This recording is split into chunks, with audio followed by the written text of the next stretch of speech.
আসসালামু আলাইকুম রহমতুল্লাহ। আপনারা যারা OnePlus Nord 30 SE 5G এই ফোনটার অ্যাপস নেমের সমস্যায় ভুগছেন, মানে অ্যাপসের নামটা শো করতেছে না আপনাদের যাদের ফোনটিতে, আজকের ভিডিওটা তাদের জন্য। অথবা যারা অ্যাপসের নামটাকে হাইড করতে চান তাদের জন্য এই ভিডিওটি। এটি করার জন্য প্রথমত আপনি আপনার ফোনের স্ক্রিনে চেপে ধরুন। কিছুক্ষণ চেপে ধরার পরে দেখবেন এরকম একটি ইন্টারফেস চলে আসবে। এরপরে আইকনসে ক্লিক করুন। এরপর ইন্টারফেসে আপনাকে যেটি করতে হবে, আপনার অ্যাপটার যে ডিজাইনটা যেটা চাইবেন সেটা আপনি এখান থেকে পরিবর্তন করে নিতে পারবেন। ম্যাটেরিয়াল অথবা পিপলটাই আরকি এটা দেখতে সুন্দর লাগে। তারপর আপনি দেখুন আইকন সাইজ এখানে আছে।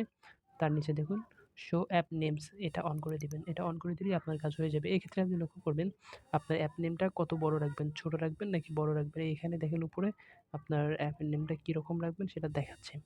সেক্ষেত্রে আপনি এটাকে ডিফল্ট করে দিবেন। ডিফল্টে কিন্তু এটাতে থাকে। আপনি যখন এটা করে দিবেন দেখতে অনেক সুন্দর দেখা যাবে। এরপরে আপনি এপ্লাই করে দিন।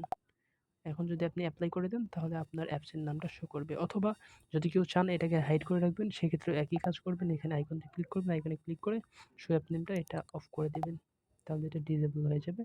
তাহলে আপনাদের অ্যাপসের নামটা আর শো করবে না। আজকের ভিডিওটি এইটুকুই।